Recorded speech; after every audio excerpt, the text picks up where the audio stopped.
প্রিয় দর্শক আসসালামু আলাইকুম, স্বাগত জানাচ্ছি সাম্প্রতিক বিষয় নিয়ে চ্যানেল আইয়ের নিয়মিত আয়োজন টু দ্য পয়েন্টে। সাথে আছি আমি সামন্তা ইসলাম। দর্শক, জাতীয় সংসদের প্রথম অধিবেশন শুরু হবে আগামীকাল 12 মার্চ।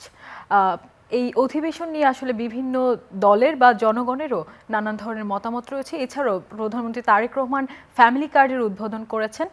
নারী প্রধান পরিবারগুলোর মধ্যে এবং নারীদের ক্ষমতায়নের লক্ষ্যে ফ্যামিলি কার্ড শুরু হয়েছে। সেই ফ্যামিলি কার্ডগুলো আসলে নারীর ক্ষমতায়নে কতটুকু ভূমিকা রাখবে সেই নিয়ে আমরা আজ কথা বলবো। আমাদের সাথে আজ তিনজন গুরুত্বপূর্ণ অতিথি আছেন। চ্যানেলের স্টুডিওতে আছেন মোশাররফ আহমেদ ঠাকুর, বিএনপি নেতা, আছেন মাহবুব আজিজ, সাংবাদিক ও কলামিস্ট, ধন্যবাদ সময় দেওয়ার জন্য, এবং আমাদের সাথে আছেন মনিরা শারমিন, যুগ্ম আহ্বায়ক এনসিপি, আহ্বায়ক জাতীয় নারী শক্তি। আপনাকেও স্বাগত জানাচ্ছি, তিনজনকে স্বাগত জানাচ্ছি। মনিরা শারমিনকে দিয়ে শুরু করব। শুরুতে বলছিলাম জাতীয় সংসদের অধিবেশন নিয়ে। অভ্যুত্থানের পর রাষ্ট্রপতির কাছে কিন্তু আপনারা শপথ গ্রহণ করেছিলেন। এখন আপনাদের নাহিদ ইসলাম বা অন্যান্য উপদেষ্টারা বলছেন যে তারা রাষ্ট্রপতির বিরোধিতা করছেন এবং তাকে অপসারণের জন্য চাচ্ছেন বা ফ্যাসিস্টের দোসর বলছেন। তখন কেন আপনারা জাতীয় সরকার চাইলেন না? তখন শপথ গ্রহণ করেছেন, এখন কেন সংসদে যাওয়া নিয়ে বিতর্কের সৃষ্টি হচ্ছে? ধন্যবাদ। যারা দেখছেন তাদের শুভেচ্ছা এবং আমার সহ-আলোচক যারা উপস্থিত আছেন তাদের শুভেচ্ছা। দেখেন, আপনি প্রশ্ন যেটা করলেন সেই প্রশ্নের মধ্যে উত্তরটা আছে, সেটা হচ্ছে জাতীয় সরকার আমরা চেয়েছিলাম। 5 আগস্ট পরবর্তী সময় আমরা জাতীয় সরকার চেয়েছিলাম এবং তখন তারেক রহমান, যিনি এখন বাংলাদেশের প্রধানমন্ত্রী, তিনি দেশের বাইরে থেকে আমাদের সাথে যুক্ত ছিলেন এবং তখন আসলে বিএনপির বিরোধিতার কারণেই আমরা জাতীয় সরকারের দিকে যেতে পারিনি। এবং আপনি জানবেন যে সেই সময় আসলে এই যে জাতীয় ঐক্য, এই বিষয়টিকে আসলে সমুন্নত রাখার জন্য আমরা কিন্তু এই বিষয়টা সব রাজনৈতিক দলগুলো মিলে আসলে সিদ্ধান্ত নেওয়ার কথা বলছিলাম। এবং সেই সময় আসলে এই রাষ্ট্রপতির কাছ থেকে যে নেওয়া, শপথ নেওয়া, সেই সময় সেটা হচ্ছে আসলে শুধুমাত্র একক সিদ্ধান্ত ছিল না যে শুধুমাত্র এনসিপি, তবে আপনারা তো আপনাদের অনেক সিদ্ধান্তে অনড় ছিলেন। যেমন আপনাদের শাপলা কলি না দিলে নির্বাচন করবেন না বা জুলাই সনদে স্বাক্ষর করা, সেই ব্যাপারে কেন আপনারা অনড় ছিলেন না? সেই ব্যাপারে অনড় কিভাবে থাকবো, কারণ এখানে তো আসলে শুধুমাত্র এককভাবে শুধু আমাদের তিনজন যারা গণ অভ্যুত্থানের রিপ্রেজেন্টেশন হিসেবে ছিল তখন উপস্থিত, শুধু তাদের সিদ্ধান্তই তো আসলে সিদ্ধান্ত না। কারণ উপদেষ্টা পরিষদ, আপনি জেনে থাকবেন যে উপদেষ্টা পরিষদ আসলে সর্বদলীয় ছিল। সেখানে তো শুধুমাত্র গণ অভ্যুত্থানের রিপ্রেজেন্টেশন এই তিনজন ছাড়া অন্যান্য সকল দলের কিন্তু সেখানে স্টেক হোল্ডার ছিলেন। সুতরাং এখানে আপনি অরাজনৈতিক যদি বলেন, সেরকম কিছু মানুষ উপদেষ্টা পরিষদে ছিল এবং বিএনপি বলেন, জামাত বলেন, প্রত্যেকেরই এখানে স্টেক হোল্ডাররা ছিল। সুতরাং সেই জায়গায় আমরা যদি শুধু তখন চাইতাম, এবং আমরা পরবর্তী সময় কিন্তু আবার রাষ্ট্রপতির অপসারণের কথা বলেছি, কিন্তু সেই সময় কিন্তু আসলে অন্যান্য রাজনৈতিক দলের বিরোধিতার কারণে সেটি সম্ভব হয়নি। এবং খুব গুরুত্বপূর্ণভাবে দেখেন, যখনই আসলে একটা গণ অভ্যুত্থান পরবর্তী সরকারে আমরা বলেছি যে এটা একটা এক্সট্রা কনস্টিটিউশনাল সময় চলছে এবং কিছুটা কনস্টিটিউশন মেনে এবং কিছুটা কনস্টিটিউশনের বাইরে গিয়ে এরকম করে কিন্তু আমাদের অন্তর্বর্তী পুরো সময়টা চলেছে। সুতরাং এই জায়গায় আমরা যখন রাষ্ট্রপতির অপসারণের কথা বলেছি, আমাদের বলা হয়েছে সাংবিধানিক শূন্যতার কথা, সাংবিধানিক সংকটের কথা। সুতরাং সেখানে যখন আমরা বলছি যে এই 5 আগস্ট পরবর্তী সময় প্রথমবারের মতো এতগুলো রাজনৈতিক দল, যারা কিনা এমন রাজনৈতিক দলও আছে যারা বাংলাদেশের রাজনীতি করার সুযোগই পেয়েছে 5 আগস্টের পরে, সুতরাং সেই জায়গা থেকে এই জাতীয় ঐক্যটি প্রয়োজন ছিল। সেখানে আমাদের বিরোধিতা আসলে সেখানে খুব বেশি কাউন্টেড হইতো না এবং পরবর্তীতে আমরা সেই জায়গা থেকে জাতীয় ঐক্যের কথা চিন্তা করে আমরা কিন্তু সেটা করেছি। কিন্তু এখন দেখেন, যখন এখনকার পরিস্থিতি আসছে, বাংলাদেশে একটি নির্বাচন হয়েছে এবং সেই নির্বাচনে বিএনপি একক সংখ্যাগরিষ্ঠতায় সরকার গঠন করেছে এবং বিরোধী দলে যারা 11 দলীয় জোট, তারা আসলে বিরোধী দলে গেছে। এখন এই জায়গায় স্বাভাবিকভাবেই গণ অভ্যুত্থান পরবর্তী সময় আমরা ওই সময়টিকে পার করার জন্য যেভাবে করে জাতীয় ঐক্যের কথা বলেছি, কিন্তু এখন যখন আসলে একটা পার্লামেন্ট, এই 1400 মানুষের রক্তের উপরে দাঁড়িয়ে যে পার্লামেন্টে আসলে আমরা শপথ নিলাম, সেই পার্লামেন্টে আমরা বলছি যে সব পার্লামেন্টের দুইটি ক্ষমতা, সেটি হচ্ছে একটা হচ্ছে সংসদের যে এমপি হিসেবে তাদের ক্ষমতা এবং অবশ্যই সংবিধান সংস্কার যে পরিষদ হবে, সেই পরিষদে এই সংস্কারের বিষয়ে আসলে বাস্তবায়নের বিষয়ে এবং জুলাই সনদ বাস্তবায়নের জন্য এমপিরা কাজ করবেন। সেই সময় সেই শপথটি নিয়ে আসলে এই রাষ্ট্রপতির কাছে তার ভাষণের মাধ্যমে আসলে এই সংসদটি শুরু করা, এটি তো আসলে আমরা এখনো বিশ্বাস করি যে এটা গণ অভ্যুত্থানের সাথে একটা। তাহলে আপনারা কি যাচ্ছেন কিনা কালকে সংসদে? না, সংসদে তো আমাদের এমপিরা যাবে, কিন্তু আমরা যাব শুধুমাত্র এই রাষ্ট্রপতির পক্ষ থেকে তার ভাষণের সংস্কারের জন্য যাবে, হ্যাঁ okay. অবশ্যই সংস্কারের জন্য যাব। রাষ্ট্রপতি যিনি আসলে শেখ হাসিনার ফেলে যাওয়া যে লেসপেন্সার আওয়ামী লীগের তার কাছ থেকে তার ভাষণ শোনার জন্য আমরা যাব না মোশাররফ আহমেদ অবশ্যই। ঠাকুরের কাছে শুনবো। আপনি এই ব্যাপারটাকে কিভাবে দেখছেন? ধন্যবাদ আপনাকে। দেখুন, আপনার দর্শক শ্রোতা অপর দীপিকা রচিত, তো দেখুন যে এখানে তারেক রহমানের যে বক্তব্যটা ছিল সেটা ছিল যে বাংলাদেশে একটা জেনুইন নির্বাচনের প্রতি প্রথম প্রতিবন্ধক হচ্ছেন শেখ হাসিনা। এটাকে চিহ্নিত করা হয়েছিল এবং সবাই চিহ্নিত করেছিলেন। শেখ হাসিনার বিতাড়নের পর, তার অপসারণের পর তারেক রহমানের বক্তব্য ছিল জেনুইন নির্বাচনের প্রতি প্রধান প্রতিবন্ধক শেখ হাসিনা অপসারিত হয়েছেন, বিতাড়িত হয়েছেন, ঠিক আছে একটা নির্বাচন করুন। তো তখন বলা হলো যে শেষের দিকে যে, এবং আজকে দেখুন যে এই নির্বাচন না করার ফলে কি কি হয়েছে। আজকে নেপালে একটা নতুন সরকার গঠিত হচ্ছে। নেপাল আমাদেরকে শিখিয়ে দিল যে গণ-অভ্যুত্থানের পরে পরপর নির্বাচন করলে কি হয়, আর এটা দেরি করে করলে বাংলাদেশ। কিন্তু বিএনপি তো তখন মেনে নিয়েছিল। সেটা আপনারা বারবার বলছিলেন নির্বাচন দেরি হচ্ছে, কম্প্রোমাইজ করেছে বিএনপি জনস্বার্থে, কিন্তু এখন এটি বলার তো কোনো মানে আমরা হয় না। তো বলেছি, আমরা প্রথমেই 7 তারিখে বলেছি জনসমাবেশ করে, ওই সময় একটা গণ-অভ্যুত্থান আরেকটা পাল্টা অভ্যুত্থান হয়ে যেতে পারতো সামরিক বাহিনীর। তো সেই ক্ষেত্রে বিএনপি মাঠে ছিল, এটা জানান দিয়েছে এবং বলেছে নেক্সট 3 মাসের মধ্যে একটা নির্বাচন দেন। তো সবাই যখন হই হই করে উঠেছেন যে না না না না, এটা তো বাংলাদেশ অশুদ্ধ হয়ে যাবে, মহাভারত অশুদ্ধ হবে। তো তখন বিএনপি বলছে ঠিক আছে একটা যৌক্তিক সময় দেন, 6 মাস দেন। এরপরে বলছে একটা যৌক্তিক সময় দেন। যৌক্তিক সময় বলতে তার একটা ডক্টর ইউনূস এটা 1.5 বছর কাটিয়েছেন। তো ওই সময় সেনাবাহিনী ঠিকই বুঝেছে যে 1.5 বছর আমরা এই সরকারকে সমর্থন দিব, তারপর দেব না। তো এখন আমাদের কথাটা হচ্ছে যে আমি মনে করি যে এটা জাতীয় সরকার হতো তাহলে আরও লম্বা হতো, এটা বাংলাদেশ একটা নির্বাচিত সরকার পাওয়ার ক্ষেত্রে অনেক সময় লাগতো। তো এই ক্ষেত্রে যা হয়েছে হয়েছে।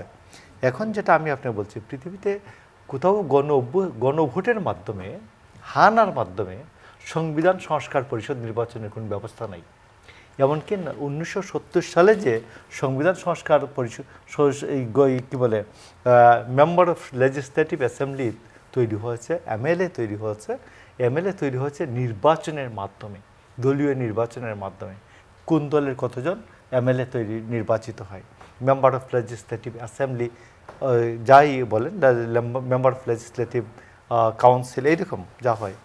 তো সেই ক্ষেত্রে আমি আপনাকে বলি যে আমাদের যারা এই গণভোটের মাধ্যমে একটা লেজিসলেটিভ অ্যাসেম্বলি তৈরি করার যে ধারণাটা করেন, এই ধারণাটা রাষ্ট্রের সাথেও যায় না, সরকারের সাথেও যায় না, রাষ্ট্রবিজ্ঞানের সাথেও যায় না। এই জন্য আমি আপনাকে বলছি যে এটা সঠিক হচ্ছে।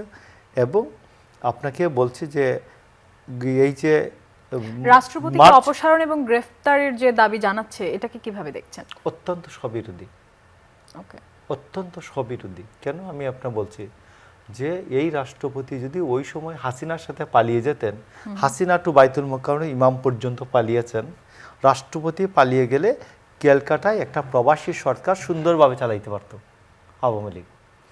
কারণ রাষ্ট্রপতি ইয়াকে পার্লামেন্ট কল করার জন্য রাষ্ট্রপতিকে লাগে, রাষ্ট্রপতি একটা পার্লামেন্ট কল করতেন, ক্যালকাটায় আরামসে অধিবেশন হতো, ওইখান থেকে একটা প্রবাসী সরকারের অভিজ্ঞতা তো আমাদের এখানে আছে। তো প্রবাসী সরকার চলতো। রাষ্ট্রপতিকে হাজারো স্যালুট দেওয়া দরকার যে রাষ্ট্রপতি যে পালিয়ে যায় নাই রাতের আধারে গিয়ে, পালিয়ে যে বলে নাই যে শেখ হাসিনার সরকার আছে, শেখ হাসিনা আছে, শেখ হাসিনার পার্লামেন্ট আছে, বাংলা ইয়ার থেকে পাশের দেশ থেকে আরেকটা প্রবাসী সরকার চলবে। ধন্যবাদ আপনাকে মাহবুব আজিজ। আমরা দুটি দলের দুই পক্ষের কাছে কিন্তু দুই ধরনের কথা শুনলাম।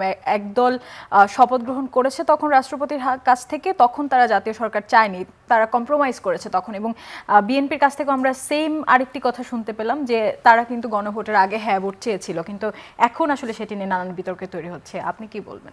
জি ধন্যবাদ, শুভেচ্ছা। দেখুন, এই যেভাবে যার যার দলীয় অবস্থান থেকে আলোচকবৃন্দ বললেন ঠিকই আছে। তাদের তাদের বক্তব্য, কিন্তু আমরা যদি আরেকটু গভীরে যাই তাহলে আমরা দেখব যে গণ অভ্যুত্থানটি আসলে কেন হয়েছিল। এটা আমরা সকলেই একমত হব যে আওয়ামী লীগের যে দুঃশাসন এবং দুঃশাসনের বিরুদ্ধে মানুষের যে জাগরণ এবং এই প্রতিরোধ, রাজপথের যে প্রতিরোধ লড়াই শেষ পর্যন্ত গিয়ে 5ই আগস্টে একটা পরিণতি পায় এবং মানুষ গণতন্ত্রের আকাঙ্ক্ষা স্পষ্টভাবে জানায় এবং তাই সেই প্রেক্ষিতে একটি অন্তর্বর্তীকালীন সরকার ক্ষমতায় আসে। এই অন্তর্বর্তীকালীন ক্ষমতায় আসার পর, সরকারটি ক্ষমতায় আসার পর পুরো দৃশ্য চেঞ্জ হয়ে যায়। যা ছিল রাজপথের যে 3টি নির্বাচন হয়নি এবং সেই জায়গা থেকে গণতন্ত্রের আকাঙ্ক্ষা, সেখানে দেখা গেল যেই শব্দগুলো আমরা জানতাম না, যে আপনার ইনকিলাব, আজাদি, ইনসাফ, এই সমস্ত আন্দোলন সামনে চলে এলো। নানান রকম শব্দ আমরা দেখতে পেলাম। জুলাই সংস্কারের নামে আমরা 9 মাসের দীর্ঘ বৈঠক দেখতে শুরু করলাম। জাতীয় ঐক্যমত্য কমিশন আমরা দেখতে পেলাম, যেখানে 33টি দল বসে আলাপ করলো এবং আমরা জানতে পারলাম যে 33টি দল মিলে আমাদের সংবিধানের মূল স্তম্ভ বদলে ফেলা সম্ভব। তারা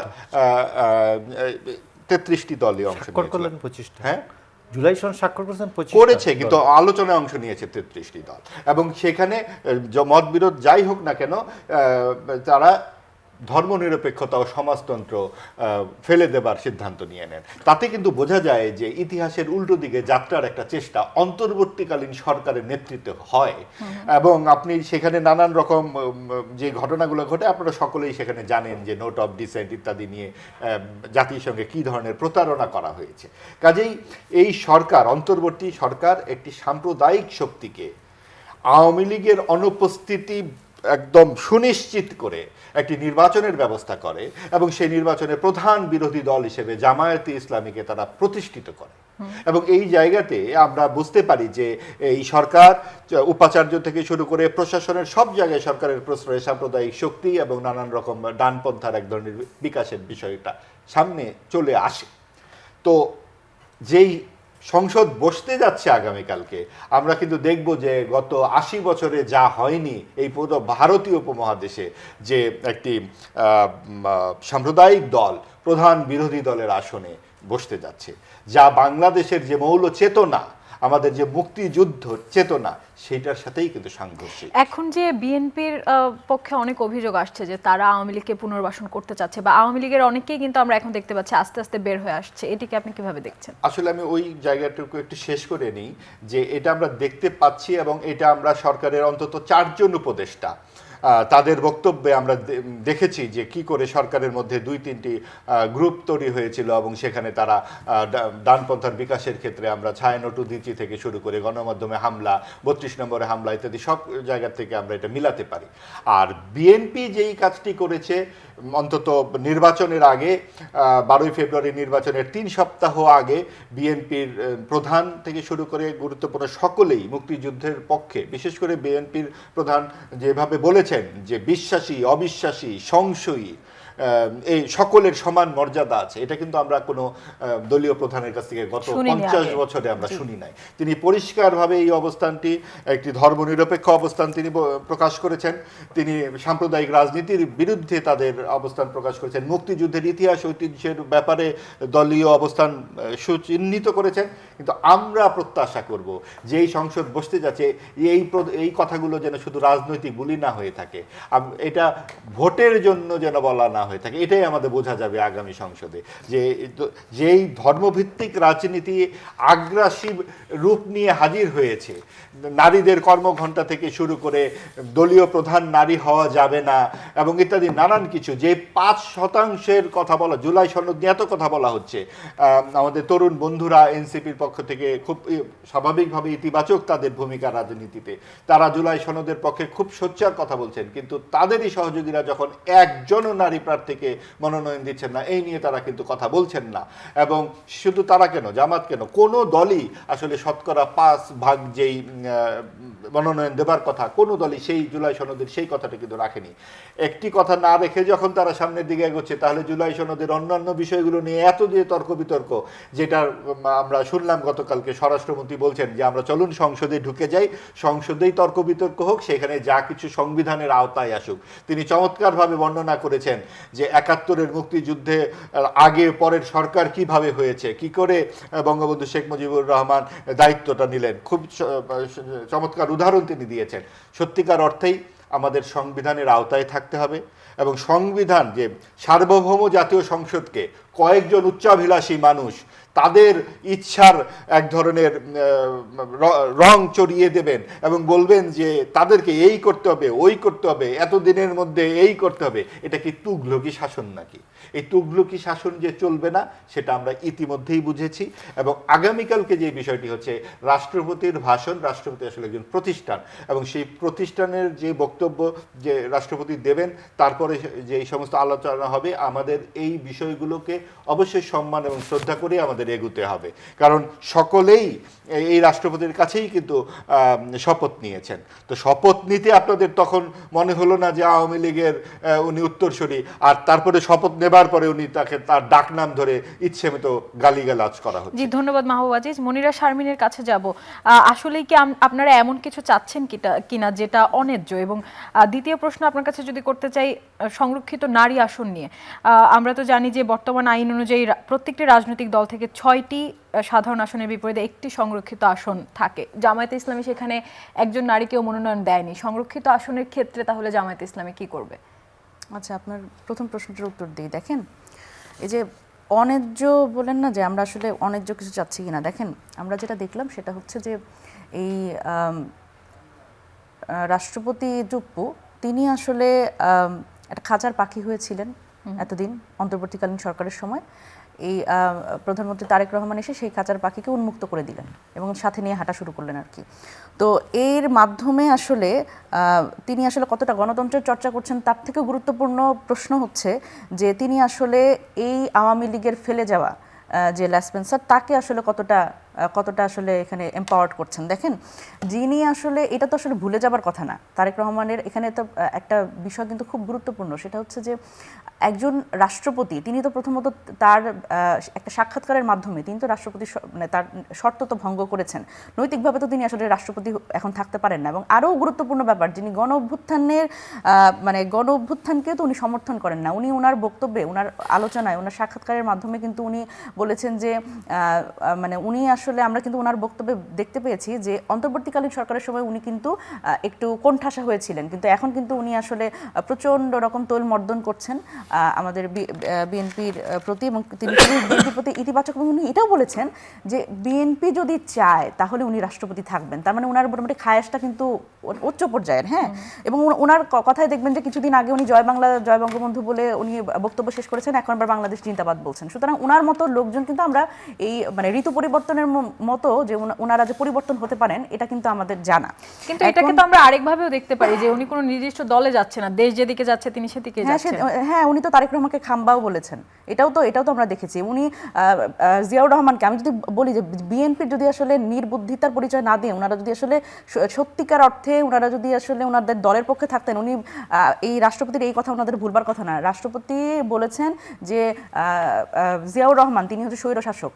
সুতরাং এই যে দেখেন বিএনপির একাল এবং সেকাল সেটা কিন্তু আমরা দেখছি। না, আমি আপনাকে বলতে চাচ্ছি মাহবুব আজিজ যেটি বলেছেন যে রাষ্ট্রপতি একটি প্রতিষ্ঠান, তিনি যদি একটি প্রতিষ্ঠান হন তিনি তো আসলে দেশের সরকার যে থাকবেন তার কাজগুলো সহজ করার জন্যই সাহায্য করবেন। তো সেই জায়গা থেকে আসলে দল পরিবর্তন করা বা আগে শেখ হাসিনার হয়ে কথা বলতেন এখন তারেক রহমানের হয়ে কথা বলছেন, এমন তো কিছু অপরাধের কিছু নয়। দেখেন, আপনি এটা কিভাবে বলেন যে প্রথমত আমি তো বললাম যে উনি তো আসলে নৈতিকভাবে ওনার যোগ্যতা নাই এই পদে থাকার, কিন্তু আমরা যদি জাতীয় স্বার্থে এবং রাজনৈতিক দলগুলো ঐক্যের স্বার্থে তাকে যদি এই পদে রাখা হয় তাহলে আসলে তাকে কি একদম রাষ্ট্রপতি ইনস্টিটিউশন হিসেবে আমরা সবসময় সম্মান দিব? আমি তো বারবার করে বলছি উনি একে তো দুর্নীতিগ্রস্ত একজন মানুষ, দ্বিতীয়ত হচ্ছে সেই সময় মানে হাসিনার পায়ে সালাম করতে যাওয়া একটা মানুষ, সালাম কেন হাসিনা নিচ্ছেন না এই জন্য উনি মনোকষ্টে উনি 2-3 দিন ঘুমাতে পারেন নাই। সুতরাং এই ধরনের একজন মানুষকে আপনারা রাষ্ট্রপতি প্রতিষ্ঠান হিসেবে এক ধরনের গুরুত্ব তাকে দেওয়া এবং তাকে আসলে এই যে যেভাবে করে তার ব্যাপারে কিছু বলা যাবে না মানে ওনাকে আসলে সর্বোচ্চ সম্মানে রাখা, এটাও হচ্ছে অন্যরকম একটা ব্যাপার যেটা আমরা সমর্থন করি না। এবং দেখেন এখানে ভাইয়া একটা কথা বলেছে, সার্বভৌম সংসদ সার্বভৌম না, সার্বভৌম হচ্ছে আকাঙ্ক্ষা, পিপলস উইল হচ্ছে সার্বভৌম, এবং সেখানে পিপলস উইল যখন সংবিধান হয়, সংবিধান যদি আসলে পিপলস উইলটা রিফ্লেক্ট করে তখন সংবিধান সার্বভৌম, এবং সংবিধান কিন্তু প্রথমে তারপর সংসদ, কারণ সংবিধানের মানে মাধ্যমে কিন্তু সংসদটা গঠিত হচ্ছে। সুতরাং পিপলস উইলের বাইরে কিছু না। কিন্তু যখন আমরা দেখি, আমরা অবাক হই যখন বিএনপি এই পিপলস উইল, এই গণভোটটাকে অস্বীকার করে, এবং খুবই যথার্থ বলেছেন বিএনপির মুক্তিযুদ্ধ মন্ত্রী উনি হাফিজ সাহেব, উনি বলেছেন কিন্তু যে আগে যদি আমরা গণভোটের পক্ষে না থাকতাম তাহলে তো নির্বাচন হতো না। উনি তো আসলে সত্যি কথা একটা বলে ফেলছেন। আসলেও কিন্তু বিএনপির আসলে ঘটনাটা তাই, কারণ ওনারা যদি আসলে গণভোটের পক্ষে না থাকতেন, ওনারা একটা নেতিবাচকতার মধ্যে একটু আগে আপনিও বলেছেন যে জাতীয় সরকার গঠন করলে তখন খারাপ হতো, তাই আপনারা শপথ গ্রহণ করেছেন। না, আমরা বলি নাই তো, আমরা খারাপ হওয়ার কথা বলি নাই তো, আমরা তো জাতীয় সরকারের পক্ষে ছিলাম। বিপ্লবী সরকার গঠন করা, মানে তখন আপনারা কম্প্রোমাইজ করে আমরা কম্প্রোমাইজ করেছি জাতীয় স্বার্থে, কারণ বিএনপি তখন চায়নি। কারণ আমরা কারোর আসলে গত 17 বছরে যেই দলগুলো নিষ্পেষিত হয়েছে, আমরা তো বিএনপির গত 17 বছরের আন্দোলন দেখেছি না, তারা গণতন্ত্রের জন্য তাদের যে ত্যাগ তিতিক্ষা সেগুলো তো আমরা দেখেছি। সুতরাং আমরা তো এখানে এককভাবে কোনো স্টেক দাবি করি নাই, আমরা চেয়েছি সকল রাজনৈতিক দলের ঐকমত্যের ভিত্তিতে একটি সরকার গঠিত হোক। এখন দেখেন, এই যে আপনি বলছেন যে প্রথমত প্রশ্নটি আমার কাছে করেছেন, এটি তো আসলে আমি জামাতের প্রতিনিধিত্ব করি না, সুতরাং আমি আসলে তারা কেন নারী প্রার্থী দেননি এটি আমার পক্ষে বলা সম্ভব না। তবে আমি বলতে পারি আমি বহু জায়গায় এই নির্বাচনের আগ থেকে শুরু করে নির্বাচনের পরবর্তী পর্যন্ত আমি বহু জায়গায় সমালোচনা করেছি।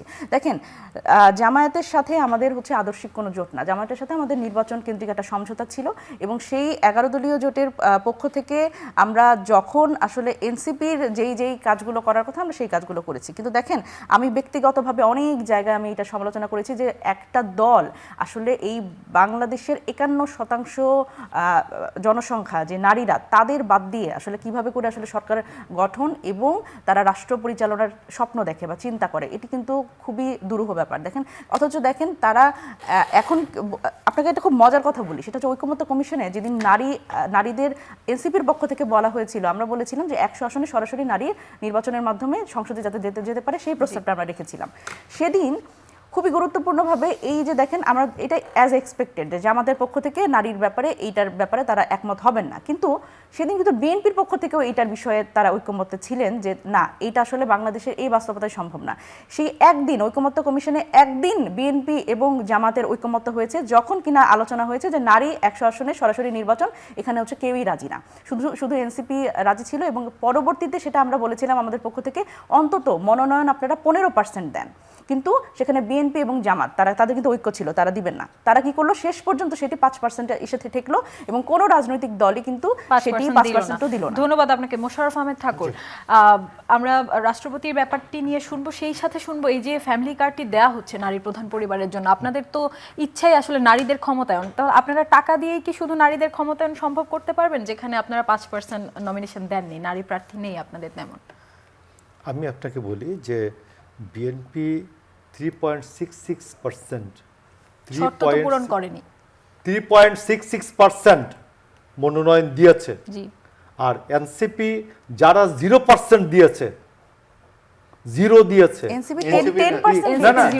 জামাত যারা 0 দিয়েছে, 30 জনে জামাত যারা 0 দিয়েছে তাদের সাথে গিয়ে এনসিপি ঐক্য করেছে। নৈতিক দিকটা বুঝতে পারছেন? এটা হলো নৈতিক জায়গা, নাম্বার 1। নাম্বার 2 হচ্ছে রাষ্ট্রপতিকে ইমপিচ করার কতগুলো পদ্ধতি আছে। রাষ্ট্রপতি যতক্ষণ থাকবেন ততক্ষণ আমি রাষ্ট্রপতিকে মানব। আমি ডক্টর ইউনূস না, ডক্টর ইউনূস রাষ্ট্রপতি শাহাবুদ্দিন চুপ্পুর কাছে শপথ নিয়েছেন, তিনি সংবিধানকে সমর্থন করবেন, সংবিধানকে ডিফেন্ড করবেন, সংবিধানকে রক্ষণ করবেন, এই বলে তিনি শপথ নিয়েছেন। এরপরে রাষ্ট্রপতির উনি প্রেস উইঙ্কারি নিয়েছেন, রাষ্ট্রপতিকে ঈদের নামাজে যেতে দেন নাই। বিএনপি কতগুলো জিনিস, আপনি আমার বয়সে আমার কন্যা সম হবেন, বাট আমি যখন এইখানে আসছি তখন আপনার পজিশনটা মেনে আসছি আমি আপনাকে। আপনি যখন আমাকে বলবেন থামেন, আমি থামবো, এটা হলো ইমপ্লাইড কন্ডিশন।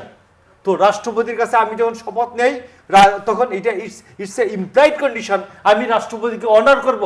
তারেক রহমান রাষ্ট্রপতির কাছে শপথ নিয়েছেন, রাষ্ট্রপতি মেনে নিয়েছেন, এই জন্য তারেক রহমান লাইনে দাঁড়িয়ে রাষ্ট্রপতিকে রিসিভ করেছেন। এই যে কি বলে মেয়েদের বিভিন্ন অঙ্গ নিয়ে স্লোগান দেওয়ার যে সংস্কৃতি, বিএনপি ওই সংস্কৃতিকে ধারণ করে না।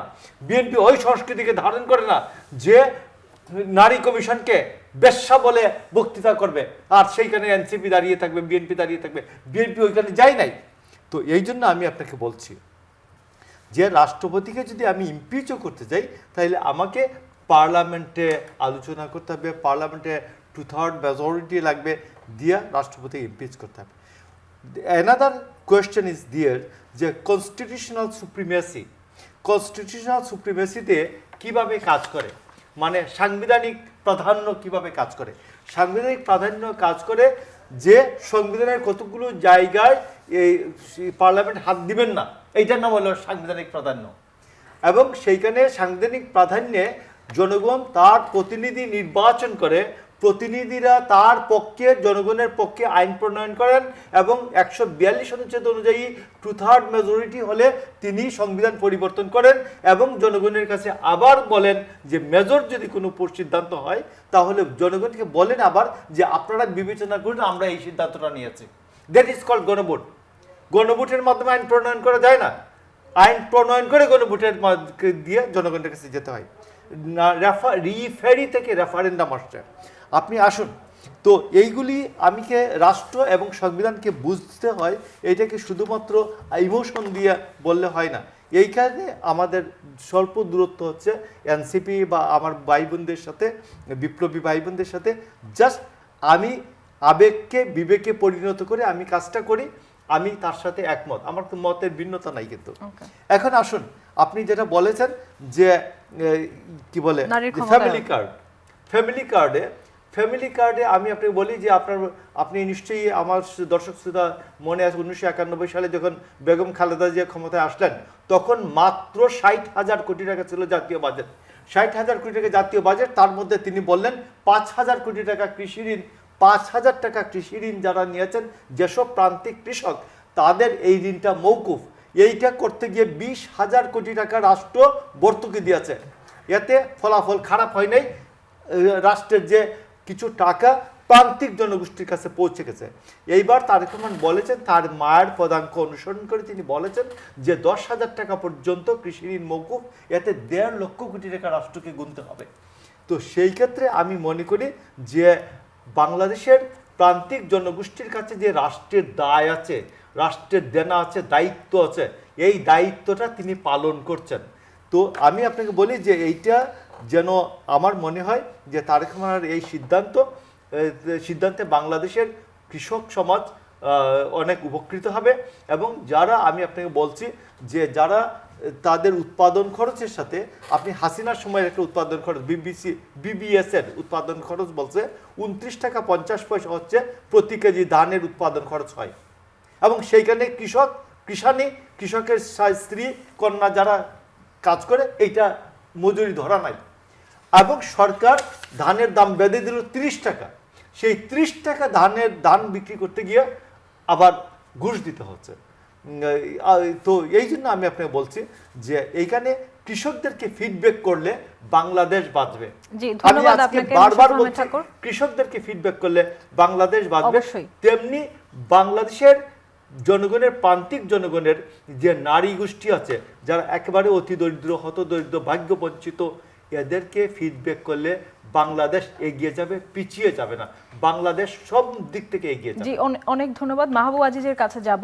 নির্বাচিত হওয়ার 21 দিনের মাথায় আসলে একটি ইশতেহার দেয়া এবং সেটির কার্যক্রম শুরু করা হয়েছে, এটাকে আমরা সাধুবাদ জানাই। তবে বিরোধী দলের যে বক্তব্য এই ব্যাপারে, সেটিকে আপনি কিভাবে দেখছেন, যে আসলে কি 2500 টাকা দিয়ে নারীদের সাহায্য করা সম্ভব নয়, এবং সেখানে নারী প্রার্থী কম দেয়া নিয়ে তো বিতর্ক আছে?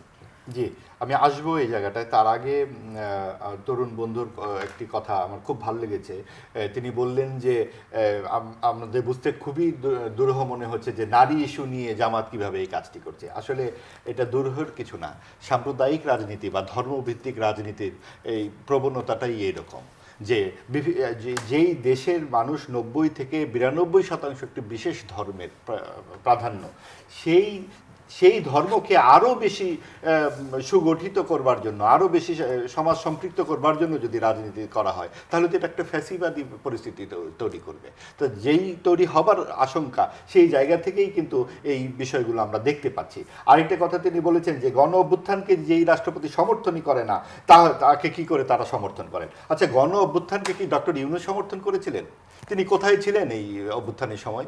এই গণ অভ্যুত্থান পরবর্তী যে উপদেষ্টারা ছিলেন, তারা এই গণ অভ্যুত্থানের সাথে তাদের কি সম্পর্ক ছিল? একজন তো অস্ট্রেলিয়ায় বসে বসে 3-4টা ফেসবুক স্ট্যাটাস দিয়েছেন, এবং অনেকেই এনজিও করে বেরিয়েছেন, সরকারের সাথে বড় বড় প্রকল্প করেছেন। তারা দায়িত্ব পেলেন মুফতে দায়িত্বটা পেয়ে তারা মনে করলেন আওয়ামী লীগ না থাকলে আমাদের খুব সুবিধা হয়, আমরা একটি দ্বিদলীয় ব্যবস্থা তৈরি করব, জাতীয়তাবাদী দলের বিপরীতে একটা সাম্প্রদায়িক শক্তিকে দাঁড় করাবো, এবং সেখানে আওয়ামী লীগ না থাকা মানে হচ্ছে তাদের যেই বন্দোবস্ত সেটা হচ্ছে যে মুক্তিযুদ্ধকে অস্বীকার করা। এখন আওয়ামী লীগের ব্যক্তিগত বা পারিবারিক সম্পত্তি তো মুক্তিযুদ্ধ নয়, সেইটা কি করে বিসিএস পরীক্ষায় চলে যায় মুক্তিযুদ্ধ হয় প্রতিরোধ যুদ্ধ, কি করে পাকিস্তান শব্দটিকে অস্বীকার করা হয়, সেই জিনিসগুলো কিন্তু আমরা দেখেছি সরকারের সময়। কাজেই এই যে আপনি জাতীয় ঐক্যমত্য কমিশনে আপনি দেখুন যে আওয়ামী লীগকে কোনোভাবে আহ্বানই করা হয়নি। হ্যাঁ, আওয়ামী লীগ দুঃশাসন করেছে, আওয়ামী লীগ হত্যা করেছে, জামায়াতে ইসলামী হত্যার সহযোগী ছিল না? তাদেরকে আপনারা এত আহ্লাদ করে ডাকতে পারলেন, আওয়ামী লীগের ব্যাপারে এত বিতরাগ কেন? কারণ আওয়ামী লীগ না থাকলে খুব নিজেরা ভাগাভাগি করে ক্ষমতা আসা যায়, এই তো। আর এনসিপির জন্মই তো হয়েছে ক্ষমতার গহ্বর থেকে, তো সেই ক্ষেত্রে তারা এইসব মেনে নিয়েছে। এবং তারা কতখানি অপ্রস্তুত ছিল, কারণ তারা একটি রাজনৈতিক যে দীক্ষা থাকে সেই জায়গা থেকে রাজনৈতিক কোনো আন্দোলন কিন্তু সেটা ছিল না। এটা 16 জুলাই যখন মেয়েরা বেরিয়ে এলো, তুমি কি আমি কে রাজাকার রাজাকার আমরা সবাই জানি, তারপরে আমরা 2 তারিখ 3 তারিখ 4 তারিখে যেই অসাম্প্রদায়িক গানগুলো শুনেছি, মুক্তির মন্দিরে শোভান্তলে, সেই গানগুলো কিন্তু হারিয়ে গেল। আমরা দেখলাম ইনকিলাব ইত্যাদি ইত্যাদি শব্দ, সেই গানগুলোর যে প্রত্যয়, সেই 71-এর সেই অমীয় গানগুলো কিন্তু আমরা তাদের মুখে আর শুনিনি। তারা চলে গেল ক্ষমতার রাজনীতির কাছে, এবং তাদেরকে দোষও দেওয়া যায় না, তারা অত্যন্ত তরুণ এবং নিশ্চয়ই তারা এই ভুলটা বুঝে আগামীতে বেরিয়ে আসবেন। কিন্তু যারা অভিজ্ঞ রাজনৈতিক দল, তারা কি করে একটা অন্তর্ভুক্তমূলক সমাজ না তৈরি করবার ক্ষেত্রে অগ্রসর হন, আমরা সেটাই দেখতে চাই। যে আগামীকালকে যে সংসদ বসে, আমার ভাই ডাকাত হতে পারে, চোর হতে পারে, খুনিও হতে পারে, কিন্তু তাকে আমি পিতার সম্পত্তি থেকে বের করে দিতে পারি না। কাজেই যেই আওয়ামী লীগের সমর্থকরা আছে, যারা অপরাধের সঙ্গে যুক্ত নয়, তারা সমাজে কি করে অন্তর্ভুক্ত হবেন? এবং সেই জন্য বিএনপি কিংবা জামাত অথবা এনসিপিরও অনেকেই নির্বাচনের আগে কিন্তু আওয়ামী লীগের সমর্থকদেরকে নানানভাবে অনুকূলে নিয়ে আসবার চেষ্টা করেছেন। এখন তাদেরকে কি করে সমাজে অন্তর্ভুক্ত করা যায় সেই বিষয়, এবং কি করে আইনগতভাবে যারা অপরাধী তাদের বিচারের আওতাভুক্ত করতে হবে, সেই বিষয়গুলো কিন্তু সংসদের কাজ হিসেবে দাঁড়াবে। অনেক ধন্যবাদ মাহবুব আজিজ। মনিরা শারমিনকে দিয়ে শেষ করব, এই বিষয়টিকে আপনি কিভাবে দেখছেন? এখন যারা আওয়ামী লীগের নিরপরাধ, বা আওয়ামী লীগরা আবার নিজেদের কার্যক্রম শুরু করতে পারবে কিনা, এনসিপির কি মতামত? দেখেন, বাংলাদেশে একটা গণ অভ্যুত্থান হয়েছে। আমার মনে হয় আজিজ ভাই যখন কথা বলেন, আমি ওনার এর আগেও কথাবার্তা শুনছি, কিন্তু আমার খুবই আমি খুবই দুঃখ ভারাক্রান্ত মনে বলতে চাই যে তিনি যখন কথা বলেন তখন মনে হয় যে বাংলাদেশে গণ অভ্যুত্থান হয় নাই, বাংলাদেশে কেউ মারা যায় নাই, এবং হাসিনা একদম একটা সুফি দরবেশ, এবং মানে আওয়ামী লীগকে বাংলাদেশে রাজনীতি করতে না দেওয়া একটা আমাদের বড় কবিরা গুনাহ পর্যায়ে একটা কিছু হয়েছে, বুঝছেন? মানে এইগুলো খুবই খুবই গার্বেজ কথাবার্তা। যে বাংলাদেশে একটা গণ অভ্যুত্থান হয়েছে, বাংলাদেশে 1400 মানুষ শহীদ হয়েছে, আজিজ ভাইয়ের তো কোনো অসুবিধা হয় না। এই যে আমাদের বিএনপির হচ্ছে মোশাররফ ভাই আছে, ওনারা তো জানেন যে কিভাবে করে এক একটা দিন 17 বছর কাটছে, সেটা হচ্ছে কিভাবে করে গুম খুনের মধ্যে দিয়ে, তাদের মামলার মধ্যে দিয়ে তাদের প্রত্যেকটা দিন পার করতে হয়েছে। আমরা যারা ক্যাম্পাসে রাজনীতি করছি, ওনারা ভাবেন যে এই যে এনসিপির যারা আছে তারা হচ্ছে হঠাৎ করে উদয় হয়েছে 36 দিনের আন্দোলনে, কিন্তু ওনারা জানেন না। যখন আমরা ক্যাম্পাসে গত 10 বছর যখন আমরা আন্দোলন করেছি, যখন আমরা মার খেয়েছি, তখন আজিজ ভাইদের আমরা দেখি নাই। এই জন্য তখন আমরা যখন ক্যাম্পাসে মার খেয়েছি, আমরা যখন ডাকসুচাই যখন আন্দোলন করেছি, আমাদের যখন মামলার শিকার হতে হয়েছে, আমাদের যখন ধর্ষণের হুমকি দেওয়া হয়েছে, তখন আজিজ ভাইরা একবার প্রতিবাদ করেন নাই। যখন কাজলকে ধরে নিয়ে যাওয়া হয়েছে, যখন কার্টুনিস্ট যখন মানে কারাগারে যখন তাদের মৃত্যু হয়েছে, তখন আজিজ ভাইরা শহীদ মিনারে দাঁড়ান নাই, আমরা দাঁড়াইছি। যখন সুমন ভাইকে পাওয়া যাচ্ছিল না, যখন এরকম গুমের পরিবার মায়ের ডাক থেকে যখন মানে তখন যারা সামনে এসছে, তখন যখন আমরা তাদের পাশে গিয়ে দাঁড়াইছি, তখন ভাইরা আমাদের পাশে দাঁড়ান নাই। আমরা যখন মার খাইছি তখন ওনারা দাঁড়ান নাই। সুতরাং এই সময় এসে ওনারা বলতে পারেন, যখন গণ অভ্যুত্থানের মাত্র এই 18 মাস, এর মধ্যে ওনারা আওয়ামী লীগকে প্রাসঙ্গিক করা এবং আওয়ামী লীগকে কেন নির্বাচনে অংশগ্রহণ করতে দেওয়া হইল না এবং এটা একটা অন্তর্ভুক্তিমূলক নির্বাচন হয় নাই, এইটা প্রমাণ করতে ওনারা খুব ব্যস্ত হয়ে যায়। এইটা খুবই খুবই বিরক্তিকর ঘটনা এবং খুবই আমি হতাশ হই ভাইদের কাছ থেকে। ভাইরা এত সিনিয়র সাংবাদিকতা, অনেক সিনিয়র ওনারা, ওনাদের আসলে এই জায়গায় ওনাদের আসলে মুখে লাগাম টানা দরকার যে আওয়ামী লীগ আসলে বাংলাদেশে বারবার করে প্রাসঙ্গিক করার চেষ্টা, এটা যদি বিএনপি করতে চায় এটা বিএনপির জন্য হচ্ছে আত্মঘাতী সিদ্ধান্ত হবে। এবং দেখেন বিএনপি, তারেক রহমান কিন্তু প্রধানমন্ত্রী হওয়ার পর থেকে আমরা দেখছি যে বিএনপির বড় বড় নেতারা জামিনে মুক্তি পাচ্ছে এবং এই জামিনে মুক্তি পাওয়ার ফলে আমার মনে হয় আমাদের মেরে ফেলবে। শোনেন, আমরা তো ছোট দল, আমাদের মেরে ফেলবে, কিন্তু দেখেন বিএনপির কি অবস্থা হবে। বিএনপি এই আওয়ামী লীগকে যদি প্রাসঙ্গিক করার চেষ্টা করে এবং বিএনপি যদি আওয়ামী লীগকে আবার রাজনীতি করার সুযোগ দেয়, এই সব কিছু ভুলে গিয়ে, তাহলে বিএনপি আসলে সবচেয়ে বেশি আত্মঘাতী সিদ্ধান্ত হবে এবং এইবার যে ফলটা হবে বিএনপির, এটা কখনো বিএনপি আর সামাল দিতে পারবে না, বিএনপি কখনো রাজনীতিতে আর ফিরেও আসতে পারবে না। সুতরাং আমি আহ্বান করব যে বিএনপির যারা আছেন এবং তারেক রহমান সহ প্রধানমন্ত্রী, যে আওয়ামী লীগকে প্রাসঙ্গিক করার চেষ্টা করেন না, বিচারের মাধ্যমে যারা ছাত্র হত্যার সাথে জড়িত তাদের আগে বিচার করেন, হাসিনার বিচার করেন, খুনের নির্দেশদাতাকে বিচার করেন, তারপরে আপনারা এই রিকনসিলিয়েশনের কথা বলতেছেন না, প্রথমে বিচার। No reconciliation before justice. আচ্ছা, আমি যে কথাটা বললাম সেটা তো তাই, যে বিচার করুন। এবং আরেকটা জিনিস দেখেন, উনি বিরক্তিকর হতাশা এবং ব্যক্তিগত, আমি কিন্তু আপনার সঙ্গে কথা বলি নাই, আপনি ব্যক্তিগত আক্রমণ, আমি কি করেছি না করেছি আপনি কি করে জানেন? আজকে জীবনে প্রথম আপনার সঙ্গে আমার দেখা হলো, আপনি আমাকে জাজমেন্ট করছেন এবং এটাইকেই বলা হয় মব সন্ত্রাস। উনারা জাজ করে বলবেন যে উনি এটা করেন নাই, ওটাও করেন নাই। আপনি আমার আপনি লেখালেখি জানেন আমরা কি করেছি এই 17 বছর কি করেছি? যখন 14 সালে নির্বাচন হলো, 18 সালে নির্বাচন হলো, আমরা বিশ্ববিদ্যালয়ের ছাত্রদের ভূমিকা দেখি নাই তারা কি করেছে? এই গণমাধ্যমেই তো এই আওয়ামী লীগ কি ফ্যাসিবাদী আচরণগুলো করেছে, সেই গণমাধ্যমে সাংবাদিকরা তো লেখালেখি করেছে। কারণ কে কি করেছেন সেই ভূমিকা নিয়ে তো আমরা এখানে বচসা করবো না। বিষয়টা হচ্ছে, যখন আওয়ামী লীগকে আমরা বলেছি যে বাকিদের কথা শোনা হবে না, তখন আওয়ামী লীগ বলেছে আমাদেরকে যে তোমরা বিএনপি জামাত, তোমরা আগুন লাগাও। আর যখন এই বিএনপি এসে তার আমরাও মামুরা নির্বাচন করলো, যখন এই কথা বলা হচ্ছে তখন তোমরা ভারতীয় ফ্যাসিবাদ। এই একই কাণ্ড চলে আসছে। এই বিভাজিত রাজনৈতিক সংস্কৃতি থেকে আমাদেরকে বেরিয়ে আসতে হবে, সকলকে এক জায়গায় বসতে হবে এবং যারা অপরাধী তাদেরকে বিচার করতে হবে, অপরাধ যাদের নয় তারা রাজনীতিতে থাকবে।